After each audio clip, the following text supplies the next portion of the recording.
farára, aký je váš názor na dnešnú slávnosť Cyrila a Metoda? Tak ponajprv vyslovujem, že som uveličený. Dajte to skúsiť. Takže to... Tak, ale ja nebudem to držať. To ani slovami netreba vysloviť, hovorím svoje rozpoloženie a povznesenie. Uveličený. Práve to, že patrím k tej starej generácii a zažil som tu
Dovoľte, aby som vás s veľkou radosťou a istým pohnutím privítal v tejto našej aule, kde sa odohrávali v minulosti dejiny našej diecézy za 290 rokov. Mali sme 12 biskupov v iných politických časoch, kedy sme patrili spočiatku do Rakúsko-Uhorska. Pred chvíľou v našej katedrále sme sa spolu s veriacim ľudom pri svätej omši poďakovali patričným spôsobom Pánu Bohu, Otcovi a darcovi všetkých dobier duchovných i telesných. Poďakovali sme mu za dar viery eucharistickou obetou a evanjelia, ktorý nám priniesli slávni svätí solunskí bratia, svätý Cyril a Metód.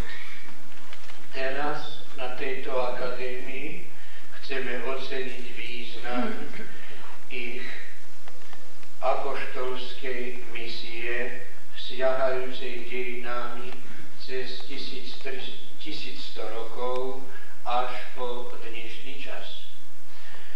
Zahľadíme sa na ich účinkovanie očami odborníka, historika, prítomného znalca cyrilometodskej tradície. Veľkosť a silu minulosti. A sila minulosti je učiteľkou pre veľkosť a silu prítomnosti a tak aj nádejnej budúcnosti.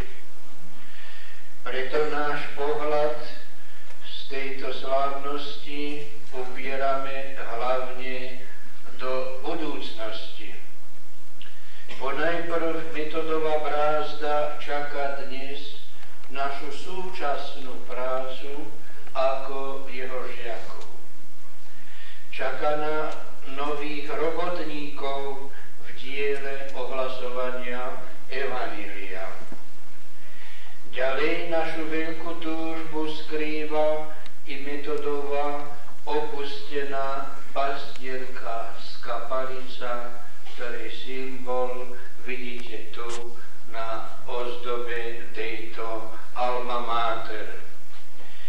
Našu vieru, spoločenstvo so svätými znova dokázal aj tento jubilejný rok, ktorý prebieha a pomaličky sa blíži už ku koncu.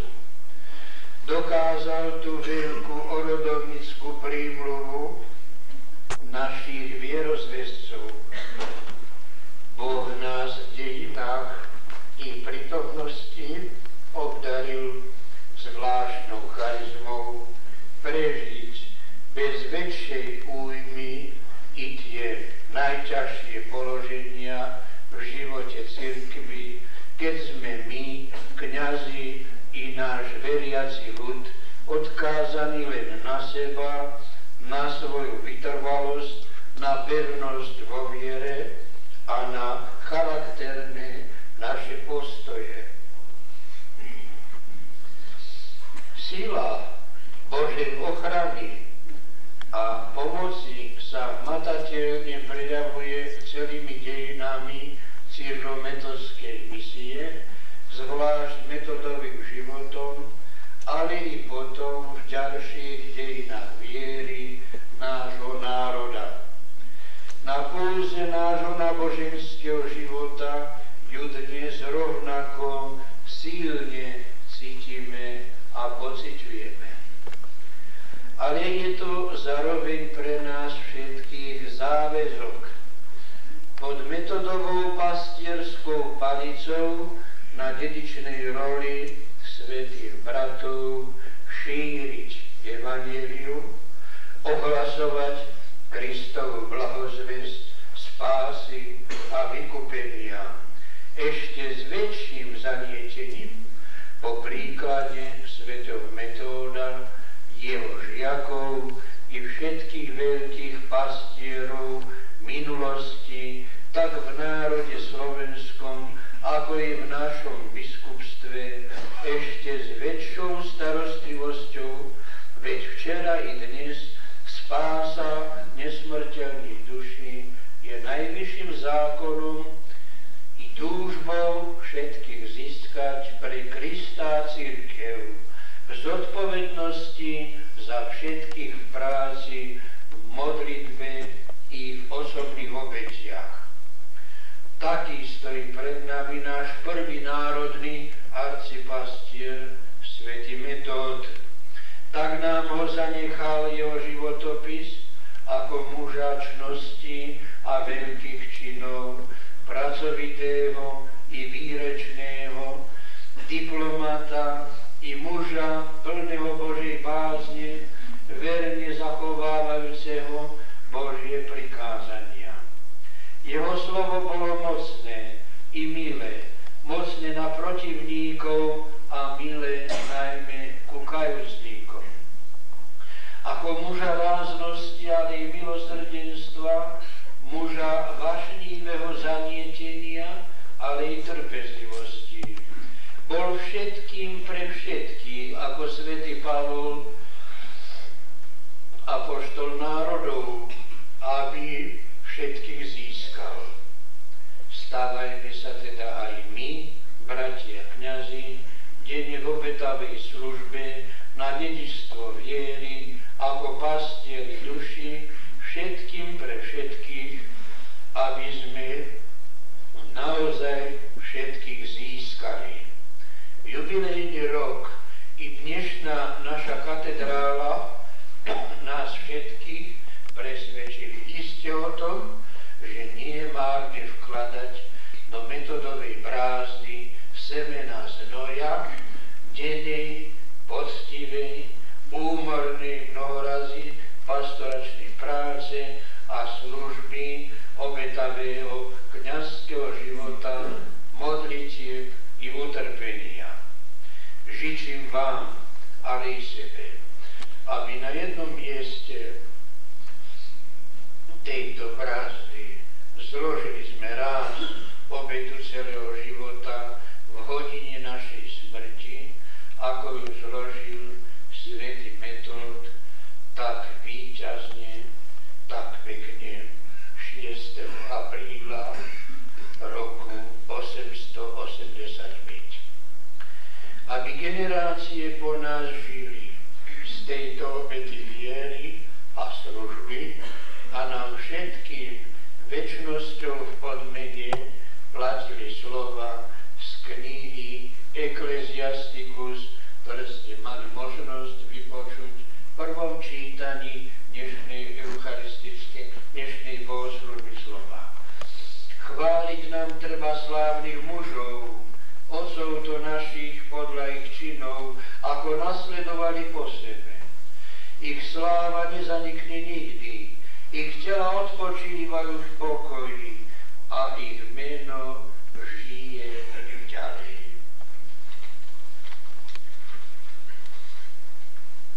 Týmto otváram túto slávnostnú akadémiu na počesť svätého Metóda a prosím úctivé vysokodôstojného profesora teológie doktora Antona Bagina o jeho príhovoru k dielu svätého Cyrila a Metóda.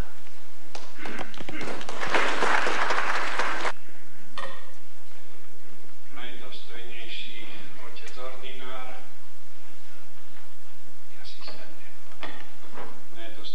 otec ordinár, drahí pokladaní bratia, drahí bratia a sestry, ctihodné sestričky a všetci prítomní. Dovolte mi, aby som sediačky predniesol, je to trošku dlhší prejav, takže aby som takto mohol ako u nás za katedrou. Som veľmi povďačný otcovi ordinárovi, že ma pozval na túto opravdu milú slávnosť samotnej starobilej katedrále tunajšej, alebo aj na tejto akadémii. Ja si s úctou spomínam predovšetkým troch kňazov, profesorov už, ktorí nás predišli.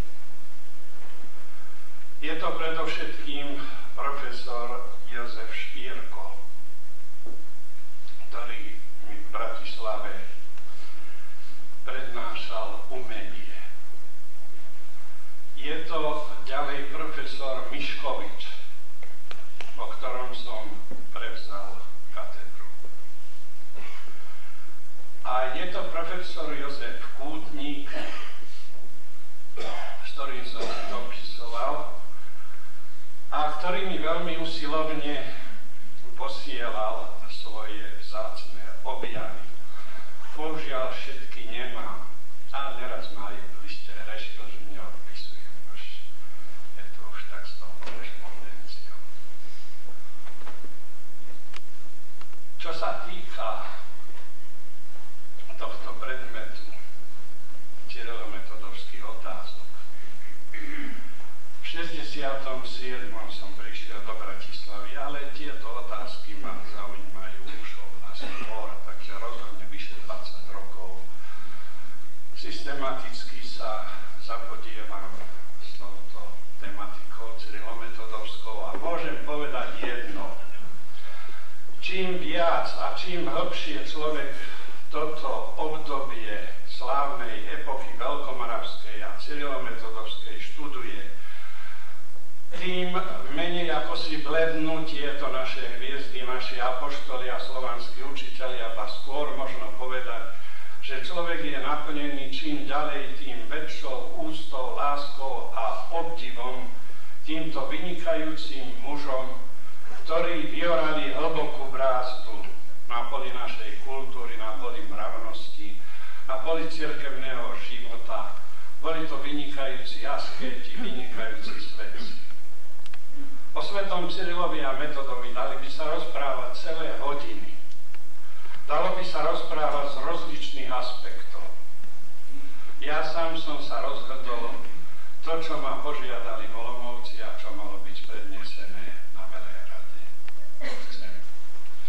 Moja téma je účinkovanie svätého Cyrila a Metoda vo svetle historických prameňov a vo svetle systematických archeologických výskumov po druhej svetovej vojne. Totiž v prvom rade chceme si dať odpoveď na otázku, odkiaľ čerpáme správy spoľahlivé, hodnoverné o životných dejoch, ako aj o rozsiahlom misijnom a učiteľskom diele slovanských apoštolov svätého Cyrila a Metoda. Máme na porúdzi viaceré pramene historické v rozličných jazykoch a môžeme povedať, že skutočne spoľahlivé, hodnoverné. Sú to pramene latinské, pramene grécke, pramene staroslovenské a cirkevnoslovanské. Z latinských prameňov ja samozrejme spomeniem len najdôležitejšie.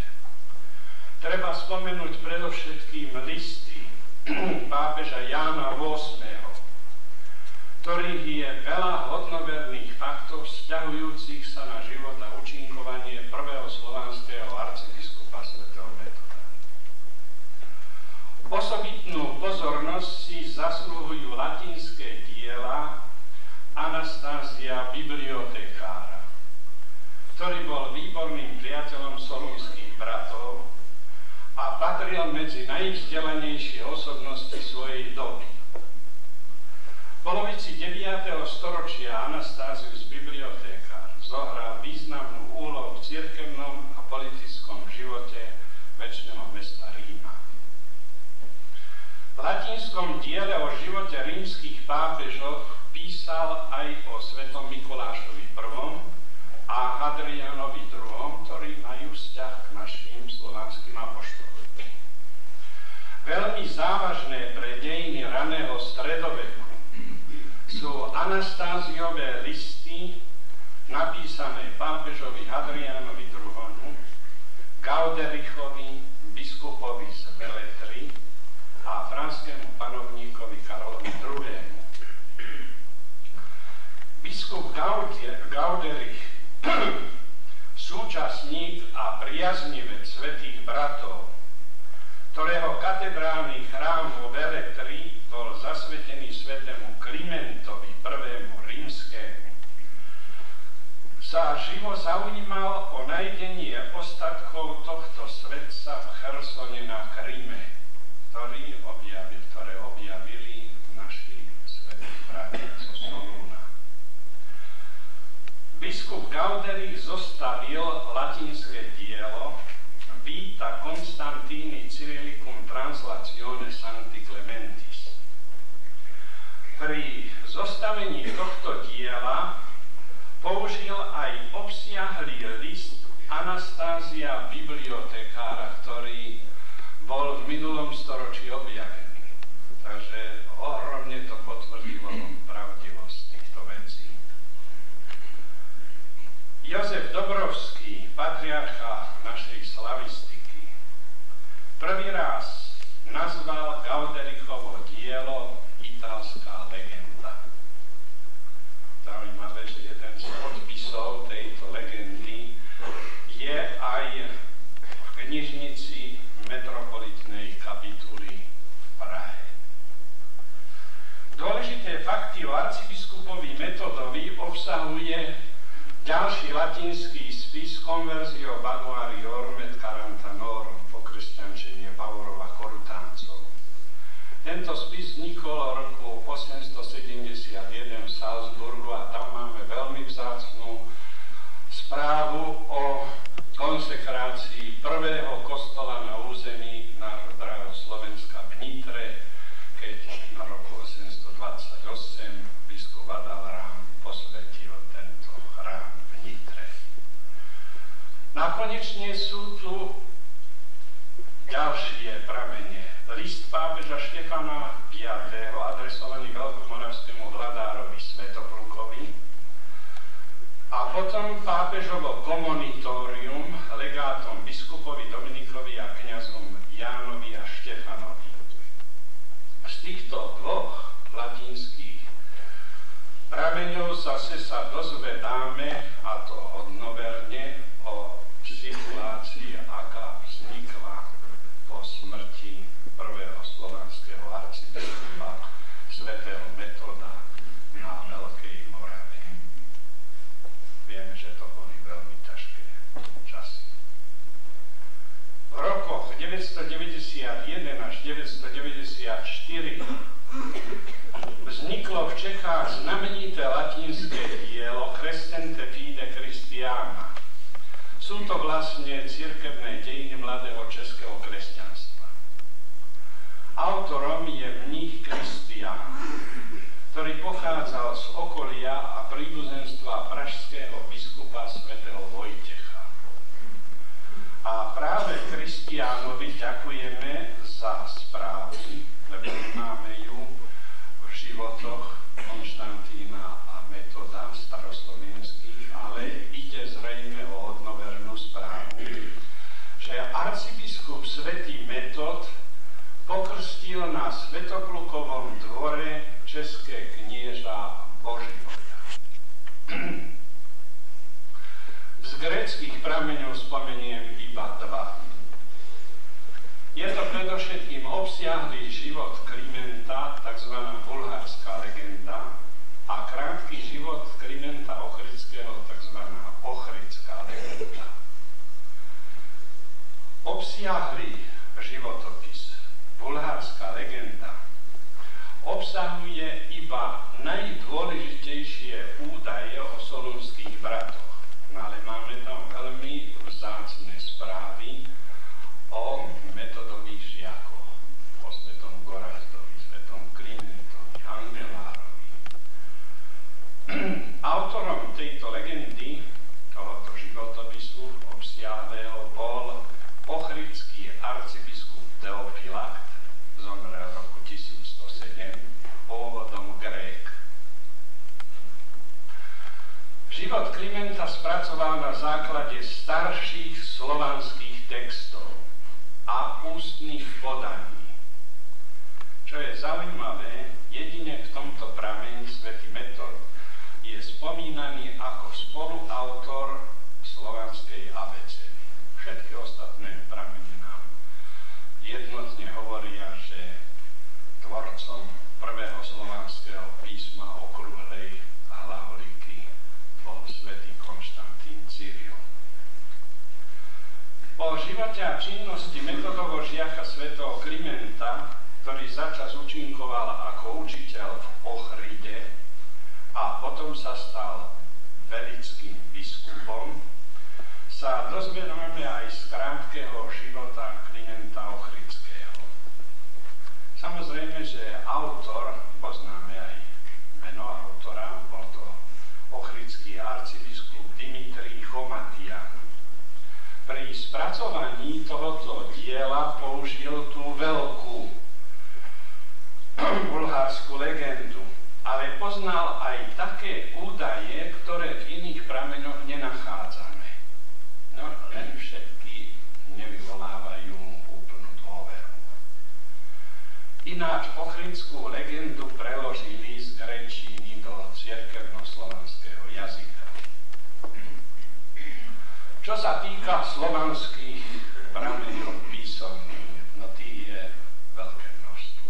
To sa nedá ani všetko vypočítať, ja zase sa obmedzím iba na tie najdôležitejšie. No a tie dva najdôležitejšie, tak to sú staroslovenské životopisy, život Konštantína a život Metoda.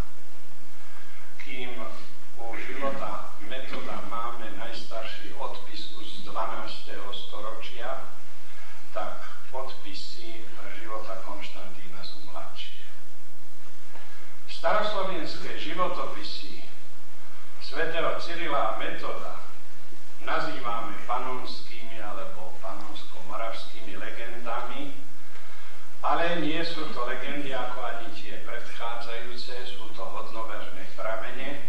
A môžeme povedať, že ide o prvoradé historické pramene pre dejiny Veľkej Moravy a účinkovanie svätého Cyrila a Metoda pribudovali západnú časť, jednovodový priestor, zase nartex pred Sieň, a na severnej strane pribudovali hrobové komory a mauzoleum.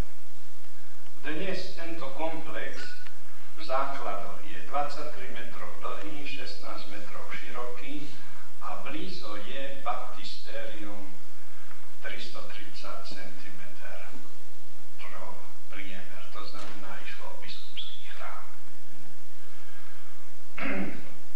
Jednotlivé stavebné časti boli zladené do komplikovaného celku, ktorý bol honosne vybavený.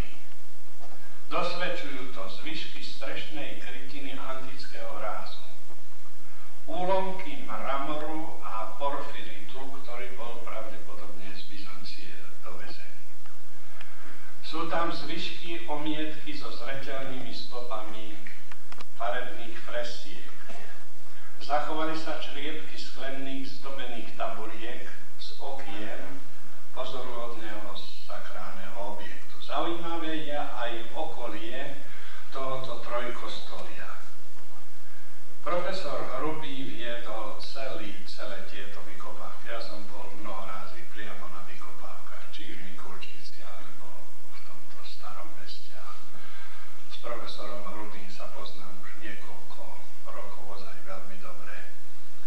A ukazovali mi mnoho razy priamo fotografie z výkopov, alebo na výkope mi ukazoval niektoré zaujímavosti.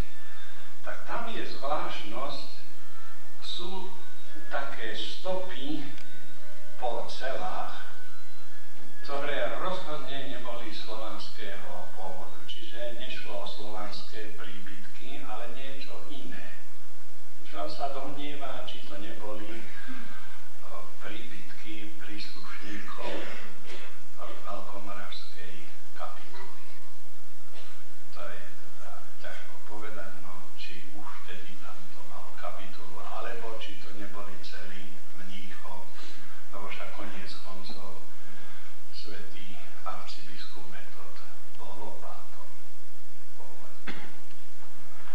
Konštantína čítame, keď prišiel Konštantín na Moravu, s veľkou úctou prijal ho Rastislav, zhromaždil učeníkov a oddal mu ich na učenie. Prvá slovanská cirkevná vyššia škola, z ktorej vyšli svetci, ktorých poznáme meno. Čiže to je vidieť, ja som veľmi rozprával o tom účinkovaní bráda na poli mravnom, bierušnom a tak ďalej, ale toto je jasné ovocie. Svätý Goraz, svätý Kliment, svätý Naum, svätý Sáva, svätý Angelár. Táto škola bola blízo Rastislavovho sídla. Lokalita Sady pri Uherskom Hradišti je iba 4 km od starého mesta a viacerí bádatelia stotožňujú toto staré mesto pri Uherskom Hradišti s lokalitou označovanou vo fulckých análoch termínom Antiqua Urbs Rastici. Čiže našiel sa v katastri obce Čierne Klačeny pri Zlatých Moravciach. Ide o fragmenty neskoro antickej slonovinovej Bixidy. Na nízkom reliefe sú síce profánne výjavy. Sú tam dvaja pastieri, ovečky, potom zase oráč. Ale naši dvaja bádatelia, Koľník a Veliačik, takmer 10 rokov študovali túto Bixidu, tie zvyšky, dávali to dohromady a všetko možnú literatúru a podobné veci. No potom konečne dali na papier veľmi dôkladnú opravdu štúdiu a v tejto štúdii hovoria, že výskyt neskoro antickej slonovinovej Bixidy v Nitrianskej oblasti môže súvisieť s príchodom a účinkovaním svätého Cyrila a Metoda na Veľkej Morave. Totiž máme v staroslovenskom živote Konštantína túto správu. Zaradoval sa cisár a oslavoval Boha aj so svojimi radcami a poslal Konštantína s mnohými darmi. Napísal Rastislavovi dlhý list. Je tam aj uvedený celý ten list. Nás zaujíma táto správa, tie mnohé dary. Tak je možné, že táto slonovinová Bixida antická bola medzi tými mnohými darmi, ktoré svätý Cyril Metod, spolupracovníci, prinášali Rastislavovi a Svätoplukovi. Trojloďová bazilika, je tu Bratislava, trojloďová bazilika a je tu trojkostolie Sady pri Uherskom Hradišti. No tak pozrieme najprv na trojloďovú bratislavskú baziliku. Isté, že to musel byť veľký chrám, lebo vnútri ten vonkajšia vlastne šírka bola 13 metrov. Takže to musel byť veľmi priestranný trojloďový chrám. Lenže bohužiaľ, východná časť nám chýba. Nevieme, ako vyzerala. Čiže tam ťažko je hľadať Metodov hrob. Trojloďová bazilika v Mikulčiciach. Nezabudnem, to tiež bol jeden z takých zážitkov zaujímavých. Akademik Paulik bol niekde vo Švédsku, lebo kde práve kopali základy tejto trojloďovej baziliky. Teraz hrobka a prikrytá platňou. No tak hneď ráda ožiliali olovia na to mieste hrob Metodov. Ale dočkali, až sa vrátil Paulik. Otvorili, hrobka prázdna. Stávajú Sady pri Uherskom Hradišti a tam skutočne všetko nám nasvedčuje, že ten hrob asi tam bol. Totiž časť tohto veľmi zaujímavého architektonického komplexu aj po zániku Veľkej Moravy ďalej trvala. A práve toto je veľmi cenná vec, tým, že ako si ten kostol naďalej trval, tak sa nám zachoval aj titul tohoto kostola. A ten kostol bol zasvetený Panne Márii, čiže Bohorodičke. To je jedno veľké plus. Takže keď tento kostol, to trojkostolie vlastne odokryl profesor Hrubý a našiel aj hrob, ale bohužiaľ prázdny, v tých miestach, kde nám historické pramene naznačujú, a mal aj tento mariánsky titul, tak si dovolil napísať už v roku 1970 v slovenskej archeológii: je veľmi pravdepodobné, že Metodov hrob bol objavený v stene veľkomoravského chrámu v Uherskom Hradišti v Sadoch. Bol však pri zániku Veľkej Moravy zničený. A som posledný, a nie to tak dávno, celé 3 hodiny rozprával s profesorom Hrubým a sme aj túto otázku tak prediskutovali. On hovorí, no je tam možností viacero. Mohol byť zničený nájazdmi Maďarov. To je jedno vysvetlenie. Mohli ho odvliecť z Bavory, keď bolo prenasledovanie Metodových žiakov.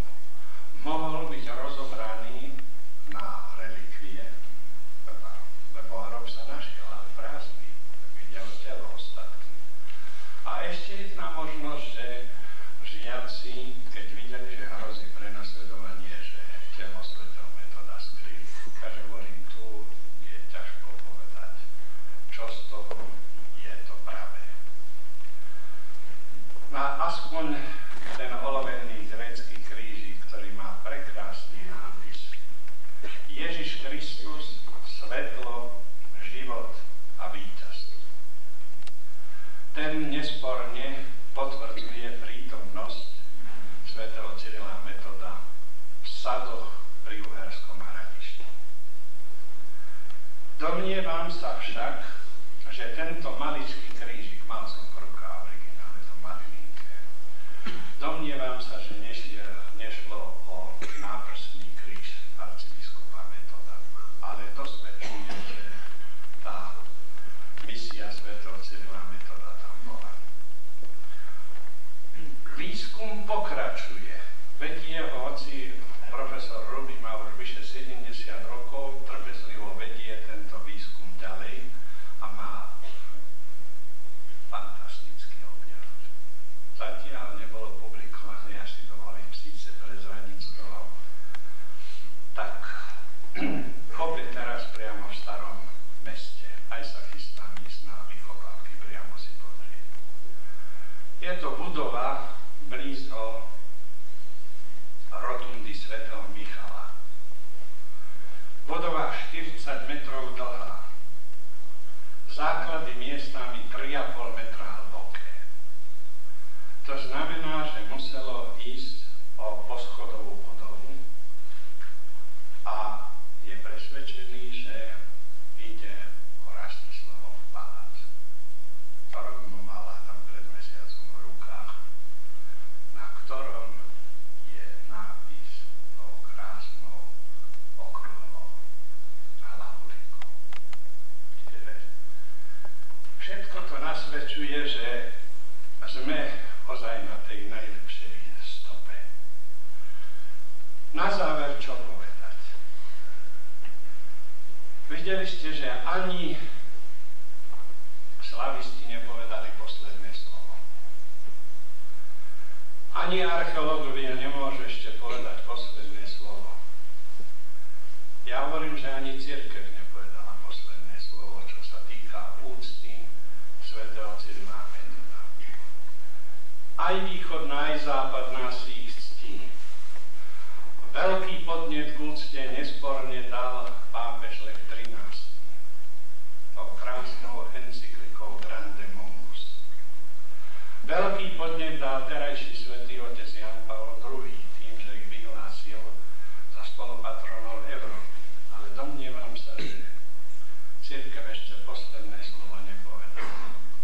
Že keď zváži to úžasné dielo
ťa hviezdy nádeje.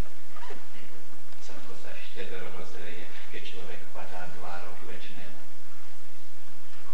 Keď pokorou sa z biedy vysmeje a v malom srdci dáva miesto veľkému. Dejiny píšu vážny, odvážny. Tí, čo len večná cesty hľadajú. Vedení duchom vidia, čo nevidia iní. Vedení láskou hrádze búrajú, vedení činom srdcia dvíhajú a trpia ako iní bez viny. Dejiny plynú v rukách pravdy. Ona nás nesie púšťou zeme, hoď s krvou kropená, krvou sa napája, pominuteľné večným nadája, kým všetci ku nej nedozrieme. Dejiny, naše slovanské dejiny, ste ako rozhradnú pole v jarný deň. Ste ako výše tisícročných sen, kto vás od hodín dejov oddelil? Obeť premenlivých chvíľ, nádheru faktov premení. To, čo v hĺbkach Božích pramení, je silné ako stvoriteľské slovo. Z neho žije meno Metódovo v našich dejinách i v nás, kým neplynie čas, kým sme silou pravdy plodení. Sme malí potomkovia veľkých dejín, opretí hlavou o pôpku tatranských skál. Nevieme, kto nám hrdosť vzal, slava nádej či maďarský kráľ. Vieme iba to, kto koreň viery podtínal, vlastný národ preklínal, zaživa živým život bral. Na prahu novej éry začíname znova stvárňovať idej dávno dávne a večná sláva Metódova nech skvie sa v bosko ľudskej kráme. Ako odkaz, ako rozkaz, ako prianie, ako večné svitanie zakotvené v čase, jak pokorná modlitba v milujúcom hlase.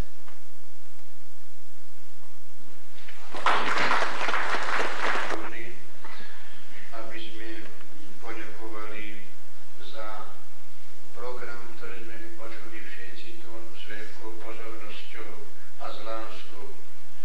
Predovšetkým vysokodôstojnému pánu profesorovi teológie doktorovi za to, že podchýlil nám tú clonu, ktorá je ešte stále pred nami, o našich najväčších dejateľoch, ktorým sa viažú dejiny i kultúry i nášho náboženského života v tejto oblasti.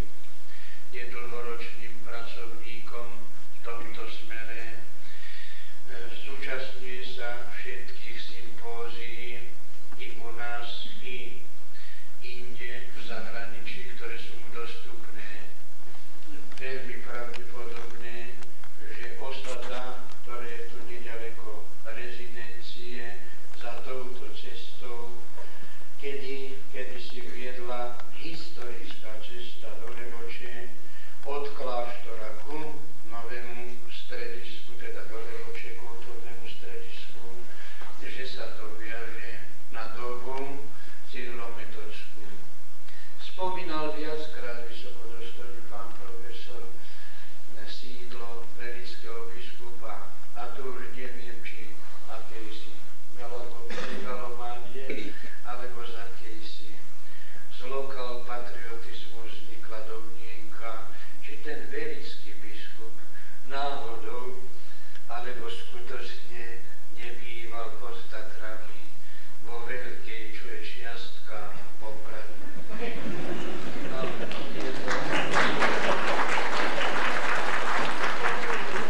Je to opravdu domýšľavosť, je to nadnesené, lebo velická osada, neviem presne znenie, to je kdesi nadol nejakého dolu, tam je to biskupstvo.